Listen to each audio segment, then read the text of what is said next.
금리라고 하는 게 이제 자산 가격을 이해한 출발점인데 어떤 금리 인상은 주식시장에 안 좋지만 어떤 금리 인상은 주식시장에 좋을 수도 있다.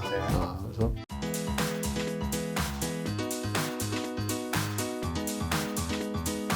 그 사이 뭐 어떻게 좀 지내셨어요, 단장님은? 그 사이에 뭐 특별한 건 없었어요. 그냥 지금처럼 방송도 하고 네. 또 이제 책 썼잖아요. 책 썼어요. 요번에 책 제목이 주식 시장의 속성. 네. 일단 뭐 요 책 얘기를 좀 더 하긴 할 텐데. 네, 어쨌든 이게 그 책을 쓰는 게 네.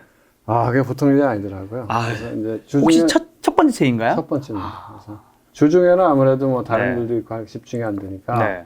주말에 쭉 해갖고 네. 썼는데 진짜 책 쓰시는 분들이 대단하다 이런 생각이 들었는데 김 작가님도 책 썼다며요. 네. 원래 직업이 작가라서. 그러니까요. 네. 근데 이게 자기 아는 것과 그 아는 것을 말로 하는 그쵸, 것과 다르죠, 좀. 그걸 또 이런 텍스트로 옮기는 거는 네. 그중에 제일 어려운 일은 내가 보기에 텍스트로 옮기는 것 같아요.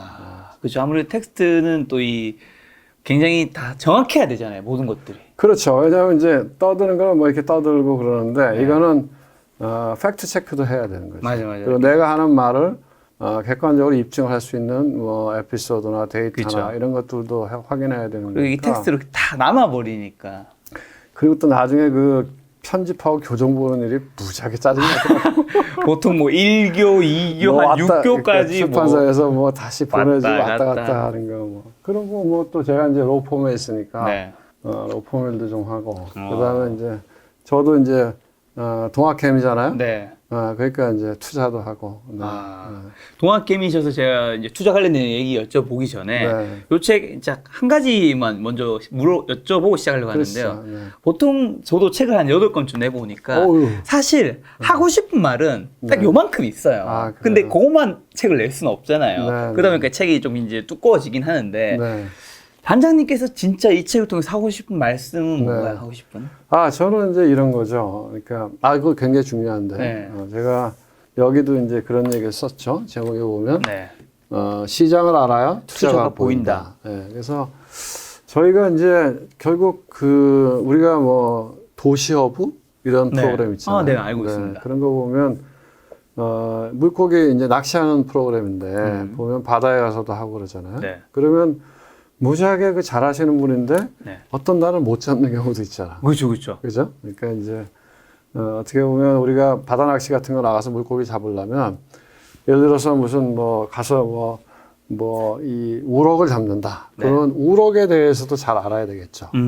그 생산의 습성이나 뭐 네. 등등에 대해서. 네.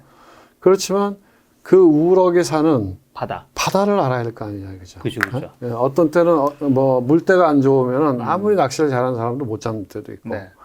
또 뭐 계절에 따라서도 다르고. 네. 그 다음에 또 뭐 포인트도 다르고. 그러니까 그런 바다에 대한 이해가 없이 바다 낚시를 잘한다? 네. 그거 좀 이상하잖아요. 그렇죠. 네, 그런 것처럼 주식도 마찬가지고 투자도 마찬가지인데 네. 우리가 투자가 이루어지는 것이 시장이잖아요. 근데 또 그 시장이라고 하는 건 다 유기적으로 연결되어 있잖아요. 주식시장, 네. 그 다음에 또 외환, FX 시장, 네.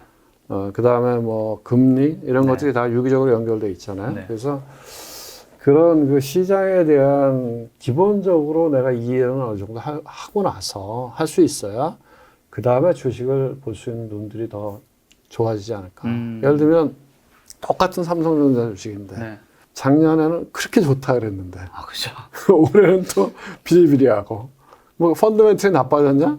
아니잖아요. 뭐. 펀더멘털은 더 좋아졌잖아요. 네. 뭐 그런 거죠. 그런 거에서 이제 제가 이제 어떤 생각이 들었냐면 투자를 해서 이렇게 투자하면 돈을 번다. 뭐 그런 얘기는 하실 수 있는 분들이 또 많이 있잖아요. 많이 있죠. 슈퍼개미 분들도 네. 계시고. 근데 이제 제가 그러면 좀 도움이 될 수 있는 게 뭘까 이렇게 생각해 보니까 네. 또는 뭐 내가 그래도 좀 차별화시켜서 이야기할 수 있는 게 뭘까. 그러면 저처럼 기관 투자가 입장에서 네. 이 자본시장에 30년 동안 온갖 경험을 다 해본 사람은 별로 없잖아요. 네, 그렇죠. 그리고 제가 이제 주식만 한 게 아니고 뭐 국내 주식, 해외 주식 다 해봤고 그 다음에 우리가 얘기하는 뭐 금리 상품도 해봤고 FX도 해봤고 파생도 해봤고 그 다음에 프라이빗 에쿼티도 해봤고 프라이빗 뎃도 해봤고 부동산도 해봤고 모든 거 다 해봤잖아요. 그리고 민간 영역에서도 있었지만 또 공공연금의 CIO는 네. 그 경험하는 사람 몇 명 없잖아요. 그러니까 그런 면에서 그래도 내가 시장에 대해서는 좀 뭔가 다른 사람들한테 이야기해 줄 수 있는 게 있지 않을까. 그런 맥락에서 네. 쓴 거죠. 아, 힘들었어요. 자, 시장 얘기 나오셔서 그런데 네. 최근에 이제 금리 인상 관련된 얘기가 있었는데요. 네. 최근에 이제 한국 증시가 다소 조정을 받고 있는데 한국에서 금리를 0.25% 올리고 또 올해 안에 또 이제 0.25% 올린다고 하던데 책에서 보면 주식 시장에 좋은 금리 인상, 그다음에 나쁜 금리 인상이 그렇죠. 있다고 하던데 네네. 이번 금리 인상은 어디에 해당되는 걸까요? 저는 뭐 나쁠 것 같지는 않아요. 네, 네. 그러니까 이제 이 책에도 제가 이제 금리라고 하는 게 왜 이제 중요하냐면 모든 자산 가격, 주식뿐만 아니라 주식, 부동산, 네. 또 뭐 우리가 이야기하는 뭐 가상화폐도 마찬가지인데 그런 모든 그 자산의 가격을 매기는 출발점은 금리라는 거죠. 금리와 유동성. 네. 그래서 금리와 유동성을 이해하는 게 무지하게 중요하다. 작년 같은 경우에 뭐 펀더멘탈은 안 좋았잖아요. 네네. 뭐 경제 전체적으로도 안 좋았고 그렇죠. 기업들 실적도 무지하게 안 좋았고 그런데 불구하고 작년에는 다 올랐잖아요. 맞아요. 주식도 오르고 네. 부동산도 오르고 또 뭐 코인도 오르고 코인도 오르고 안 오른 게 없죠. 그렇죠. 근데 그 기저에는 제로 금리가 있었던 거죠. 네. 그런 것처럼 금리라고 하는 게 이제 자산 가격을 이해하는 출발점인데 최근에는 또 거꾸로 이제 금리 테이퍼링, 네네. 금리 인상 이슈 이런 것들이 또 굉장히 이야기가 많이 되잖아요. 근데 이제 금리가 올라가면 일단은 자산 가격에는 좀 불리하죠. 그러니까 어쨌든 지금 주식도 좀 뭐 그렇고 코인은 더 상태가 안 좋고 부동산은 뭐 견조하긴 한데 불안불안하고 네. 뭐 이런 건데 그 금리 인상을 이제 제가 보기에는 특히 이제 주식을 놓고 봤을 때 네. 어떤 금리 인상과 어떤 금리 인상은 주식시장에 안 좋지만 어떤 금리 인상은 주식시장에 좋을 수도 있다. 네. 그래서 첫 번째 이제 안 좋은 금리 인상은 어떤 거냐? 네. 그건 이제 그러니까 좋은 금리 인상부터 얘기를 해볼게요. 네. 그게 쉬울 테니까. 좋은 금리 인상은 경제가 이렇게 좋아질 때, 네. 경제가 좋아지면 따라서 자동적으로 물가도 좀 올라가잖아요. 그쵸. 그렇게 되면은 이제 경제가 그걸 견뎌낼 만한 체력이 되잖아요. 근데 그런 상태에서 돈은 계속 풀어놓고 금리가 낮으면 버블이 발생하죠. 네네네. 그리고 발생하는 버블은 네. 언젠간 터지게 돼 있고 그 버블이 터질 때는 또 굉장히 많은 고통이 있기 때문에 그거를 우리가 이야기하는 스무딩 오퍼레이션을 하죠. 좀 이렇게 뭐랄까 변동폭을 줄이는 네. 정책. 그 통화 정책의 일환으로 금리를 올리기 시작하죠. 그런데 그렇게 경제가 좋아지고 네. 기업들의 실적이 좋아져서 네. 그렇게 해서 점진적으로 기준금리를 인상할 때에는 주식시장이 좋아요. 경제가 좋을 때. 그럼요. 경제가 좋아질 때. 네, 좋아요. 좋아질 때. 그럴 때는 주식시장도 따라서 올라가요. 네. 그래서 오히려 그때가 이제 주식시장 더 많이 오르는 경우가 많아요. 네. 보통 그거를 우리가 실적 장세라고 이야기하는데, 그때는 주식시장이 굉장히 많이 올라요. 우리가 작년에 올랐던 거는 유동성 장세잖아요. 그쵸. 금융 장세. 네. 그런 경우에는 이제 경제 펀더멘탈이 좋았던 게 아니고 돈을 많이 풀어서 금리를 낮춰서 자산 가격을 띄어 올렸던 거고. 근데 이제 안 좋은 금리 인상은 어떤 거냐? 네. 그건 경제는 그냥 그저 그런데 네. 물가가 너무 많이 올라가. 네. 아니면은 이 채권의 발행 물량이 너무 많아져서. 네. 그래서 우리가 이제 연초에 보면 미국의 10년짜리 국채 금리가 1.8% 근처까지 올랐잖아요. 네. 그리고 그때만 하더라도 기억하시겠지만 또 미국의 10년짜리 금리가 2%를 넘어갈 거다. 그때 또 금리가 올라가는 것 때문에 또 무지하게 또 시장이 좀 시끄러웠거든요. 네. 근데 그때는 어떤 현상이 있었냐면 재정을 계속 확대하잖아요. 뭐 재난지원금도 주고 그렇죠. 또 뭐 인프라 몇 조 달러 한다 그리고 그럼 그 돈을 어디서 조달하겠어요? 가져와야죠. 아니, 그러니까 정부가 돈을 조달하는 네. 방법은 두 가지예요. 네. 하나는 세금을 세금. 받는 거고 또 다른 하나는 돈을 빌려오는 거거든. 네. 그럼 돈을 빌려오려면 채권을 발행하잖아요. 그렇죠. 국채를. 네. 근데 그럼 국채를 많이 발행하면 국채 가격이 떨어질 거 아니에요. 수요 공급에 의해서. 그렇죠. 국채 가격이 떨어진다고 하는 건 금리가 올라가는 거거든. 네.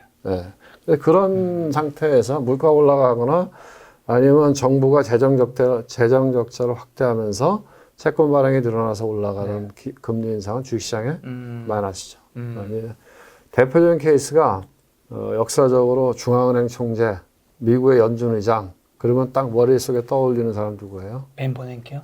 벤 버냉키. 또 얘기해봐요. 조금 더. 그 전에 이름 말씀해 주시면 알 것 같은데 갑자기 생각이 안 나네요. 그러니까 이제 내가 파월 의장도 생각나는데. 그렇죠. 그러니까 그게 이제 지금이고. 그렇죠. 왜냐하면 이제 우리 김 작가님도 네. 이제 이 나이가 저보다는 좀 차이가 나잖아요. 네네. 그리고 이제 시장에 들어오신지도 좀 얼마 안 되죠. 얼마 안 되셨으니까. 우리 헬리콥터 벤 버냉키 위에 그러니까. 누구지? 그러니까 이제 헬리콥터 벤 버냉키도 굉장히 의미가 있는 사람이고요. 네. 그 전에 이제 중앙은행 총재하면 머릿속에 딱 떠올릴 수 있는 사람이 아주 대표적인 사람이 두 명인데 네. 하나는 그린스펀이에요. 아, 그린스펀은 압니다. 그 전에 그린스펀이었습니다. 네. 버냉키 전에가 그린스펀이고 그 다음에 또 하나 유명한 사람이 누구냐면 70년대 말 80년대 초에 미국의 중앙은행 경제를 했던 폴 볼커라는 분이 있어요. 아, 네, 들어보셨을 네, 거예요. 한 번 정도 들어본 것 같아요. 네, 왜냐하면 이제 중앙은행이 갖고 있는 그 목적이 있어요. 중앙은행 네. 목적이. 물가 안정. 그렇죠. 제일 큰 게 물가 안정이고 네. 또 생각나는 거 있어요. 뭐 이제 물가 안정, 그 다음에 이제 고용을 도와주는 고용 확대를 도와주는 거. 그렇죠. 그 다음에 금융시장의 불균형을 네. 해소하는 거. 네. 이 세 가지거든요. 네. 근데 그 물가 안정이 사실은 제일 컸어요. 네네. 왜냐하면 우리가 하이퍼 인플레이션도 경험을 네. 했고, 네. 그 다음에 70년대 이럴 때 후반에는 물가가 엄청 올라갔거든, 미국에. 그래서 그 물가를 잡기 위해서 네. 인플레 파이터로 등장한 사람이 폴 볼커예요. 그래서 얼마나 금리를 올렸을 것 같아, 그 당시에? 상상을 한번 해봐요. 태어나기 전 아닌가요? 태어나기 전이죠. 저 82년생입니다. 그렇죠. 제가 태어나기 전을 알 직전. 수는 없지 않습니까? 그러니까 그때는 네. 기준금리를, 네. 시중금리가 아니라 기준금리를 21%까지 올렸어요. 와. 엄청나죠? 21%. 네, 네. 지금은 상상할 수 없지. 그런데 그때 어떤 일이 있었냐면, 우리가 이야기한 스태그플레이션. 네네. 뭐냐면, 경제는 안 좋은데 물가만 올라가는 거.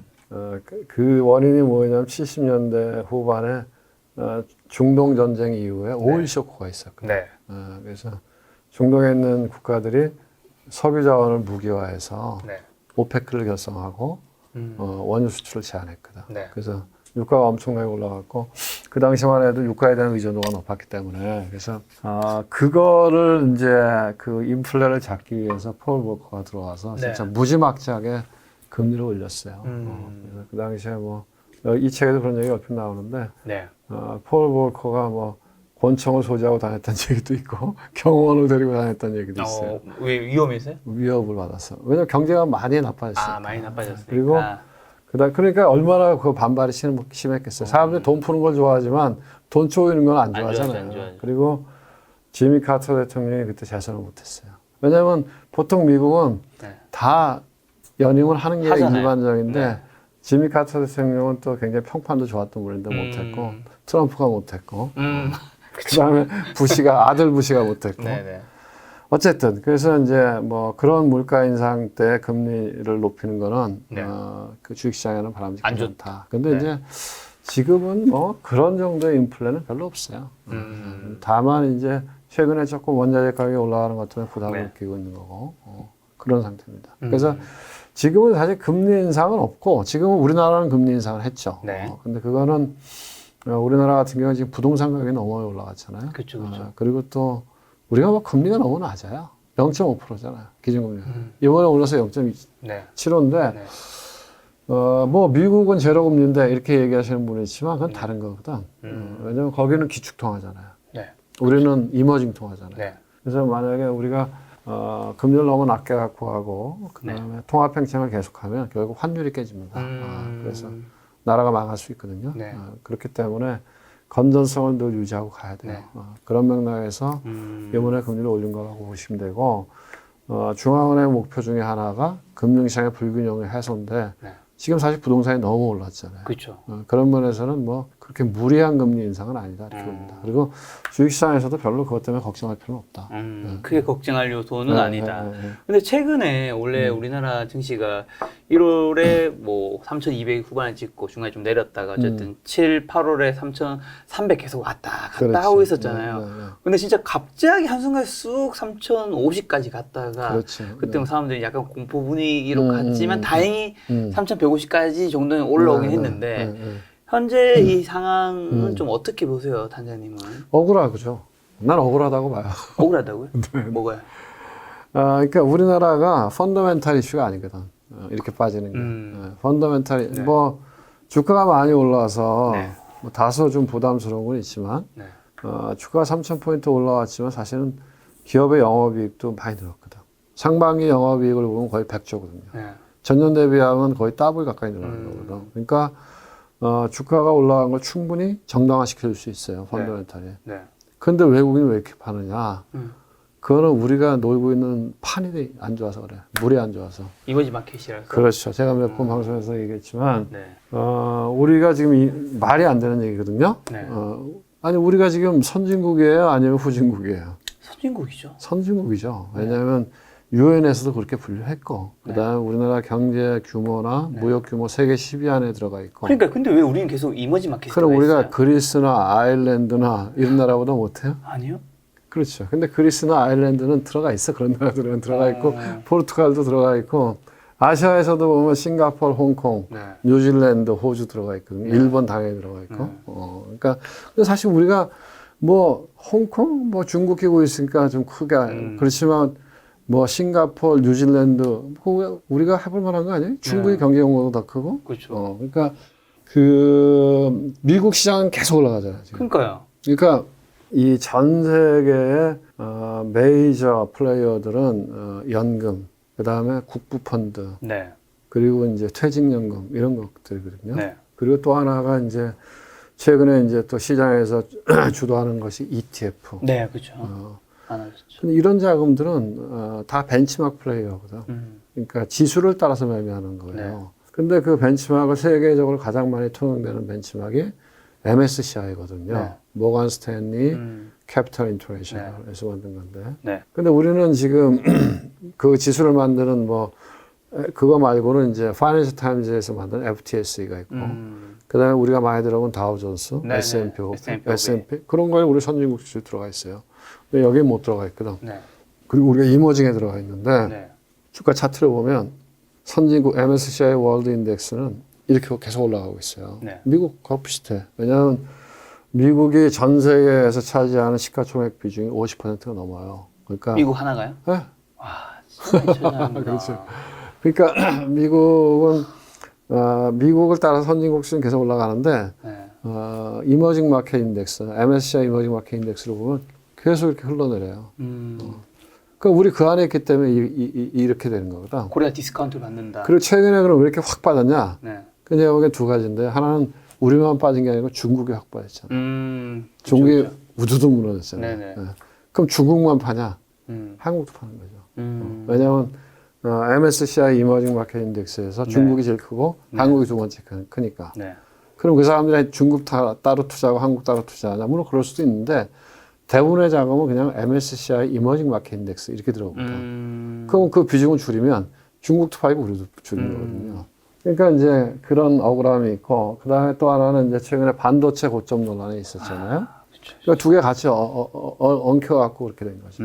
그래서 우리나라의 펀더멘털이 약한 건 아니고 네. 수요 공급, 수요 공급이 참 안 좋다. 그래서 뭐 판을 바꿔야 된다. 우리가 이제 뭐 이 정부에서 좀 노력을 해서 네. 우리를 선진국 지수로 넣어야 되는 거죠. 그 MSCI 선진국 지수는 언제쯤 우리가 들어갈 수 있나요? 원래는 거기 들어가면 우리나라 디스카운트 좀 해결될 수 있는 거죠? 전 당연히 된다고 봅니다. 당연히. 네. 예, 왜냐하면 우리가 그리스나 포르투갈 이런 나라보다는 낫잖아요. 네. 이탈리아, 스페인보다 낫잖아요. 맞죠. 그런 나라보다 우리가 디스카운트를 할인받을 이유가 그럼 없잖아요. 왜 못 들어가고 있는 거예요? 그게 이제 그 MSCI에서 2009년도에 사실 넣고 싶어 했어요. 우리나라를. 네. 그러니까 거기 이제 들어가려면 먼저 관찰 대상국에 들어가야 돼요. 관찰 대상국에 들어가고 한 2년 정도 해서 네. 요건이 맞으면 집어넣죠. 그 다음에 조금씩 비중을 늘려나가죠. 그렇게 돼 있는데 2009년도에는 MSCI가 넣고 싶어 했어요. 왜냐하면 그때 무슨 일이 있었냐면 일단 그 세계 양대 축인데 뭐 MSCI가 압도적으로 크고 유럽 쪽에서는 그래도 FTSE, 파이낸스 타임즈에서 만드는 게 큰데 거기서 우리를 선진국으로 분류했거든요. 그리고 그 당시에는 코스피 200, 우리가 지금 이야기하는 코스피 200 지수가 뭐 세계에서 파생상품 시장에서 거래량이 1등, 2등을 했거든요. 무지하게 대표 지수였거든. 그러니까 MSCI에서 우리 선진국 대상을 넣고 싶어 했죠. 관찰 대상국에 넣고 이쪽에 와서 정부하고도 얘기를 했죠. 근데 이제 두 가지 요인 때문에 안 됐는데 제가 알고 있기로는 그다음에 그 당시 언론 보도나 이런 걸 보면 제일 컸던 거는 이제 외환 자유화죠. 해외에서도 $1를 자유롭게 환전할 수 있게 해달라. 이런 거거든. 근데 이제 그 부분이 좀 크게 작용했는데 그거는 우리나라 그 뭐 기재부 이런 걸 담당하는데 기재부의 국제금융국, 금융위원회, 한국은행 이런 쪽인데 그런 쪽에서는 이제 그 우리가 1997년도에 IMF 구제금융을 받았잖아요. 외환 보유고 달러가 없어서 그 트라우마가 있거든. 그래서 그거를 우리가 통제를 해야 된다고 생각하거든요. 근데 실제로 통제가 안 돼요. 그래서 이제 그런 이유가 있었고 또 다른 이유는 그 당시에 이제 자기네가 MSCI가 자기네 지수를 좀 만들어서 우리나라 관련된 지수를 쓰고 싶어 했기 때문에 데이터의 접근성을 좀 이야기했는데 그거는 거래소에서 약간 금융위하고 근데 이제 결과는 어떻게 됐느냐 일단 이제 제가 이제 그런 내용도 이 책에 있는데 실질적으로 우리나라 경제 규모가 커졌고 그 다음에 우리는 98년 이후에는 이 주식시장 같은 걸 거의 다 100% 열었잖아요. 그래서 이 자본의 흐름을 정부가 통제할 수 있는 규모를 넘어섰어요. 그래서 외환시장을 통제한다는 건 정부의 생각이고 제가 보기엔 통제가 안 돼요. 그럼 우리가 97년도에 외환위기가 왔을 때도 어떻게 그러면 그게 극복이 됐느냐. 그건 IMF의 구제금융을 받아서 극복이 됐거든요. 그 다음에 2008년도에도 금융위기가 왔을 때 환율이 그때도 한 1,600원 넘어갔어요. 그때는 어떻게 그걸 잡았냐. 뭐 외환시장을 개입해서 잡았다? 이거 안 돼요. 안 되고 그때는 미국하고 통화 수합을 했거든. 우리가 필요로 하면 원화하고 달러로 바꿔주기로. 그러면 결국은 어쨌든 지금 이 흐름 우리가 그거를 좋든 싫든 간에 이 글로벌 자본시장의 맹주는 미국이라고 하는 걸 인정할 수밖에 없어요. 그래서 결국은 미국에서 야 우리가 얘네를 뒤를 봐줄 거야 이렇게 얘기하면 다른 사람들이 아예 건드리면 안 되겠네 이렇게 되는 겁니다. 그래서 결국은 내가 보기에는 그런 거고 그 다음에 이제 우리가 안 당하려면 우리가 뭐 재정 건전성 또 뭐 이렇게 우리가 외환 보유고 경상수지 이런 걸 잘 관리하면 안 당해요. 근데 이제 더 좋은 건 우리가 MSCI 선진국 주세에 들어가면 지금은 제가 보기에는 외환시장도 크지만 주식시장이 무지하게 이게 중요해졌거든. 그래서 오히려 우리가 이 시장이 바꿔서 우리가 맨날 아르헨티나, 브라질, 터키, 남아공, 중국 이런 애들하고 있으니까 여기서 사고 터져도 당하고 저기서 사고 터져도 당하고 이러는데 이렇게 안 하고 뭐 미국 유럽 뭐 일본 이런 애들하고 있으면 주식시장도 제대로 평가받고 변동성도 작아지고 그다음 쟤네는 선진국이야 그러면 통화도 안정되는 거죠. 그래서 어느 면으로 보나 MSCI 선진국 지수에 들어가는 게 아주 중요한 이슈가 되는 거죠. 그러면 단장님은 우리나라가 MSCI 선진국 지수에 들어갈 수 있다 생각하시죠? 언제쯤요? 그건 정책적인 노력이 필요한 거죠. 정책적인 노력. 왜냐하면 그거 MSCI는 이제 답답한 게 없어요. 왜냐하면 MSCI는 우리나라를 이제 대표하는 지수가 글로벌리 코스피가 아니에요. 그럼 뭐예요? 그냥 블룸버그에 보면 코스피가 나오죠. 근데 월스트리트에 가면 MSCI, 사우스 코리아 인덱스가 대표예요. 거래량이 제일 많아. MSCI가 자기가 만들었어요. 그래서 ETF, 티커가 EWY인데, 네. MSCI가 만든 ETF가 코스피 200 ETF보다 훨씬 거래량이 많고, 심지어 코스피 200 그 야간 선물은 CME에서도 퇴출됐어. 그러니까 사실은 네. 그게 세계 1, 2등을 했었는데, 네네. 뺏긴 거죠. 그래서 저는 생각에, 뭐, 이건 이제 제 개인적인 생각인데, 우리가 구한말, 네. 조선시대 후기, 네. 결국은 세계의 큰 돌아가는 흐름을 우리가 이해를 못하고 쇄국 정책을 했죠. 아, 그렇죠. 그 나라가 망했잖아요. 네. 그런 것처럼, 흥선대원군이었나요? 그렇죠. 아, 굉장히 오랜만에 생각나는.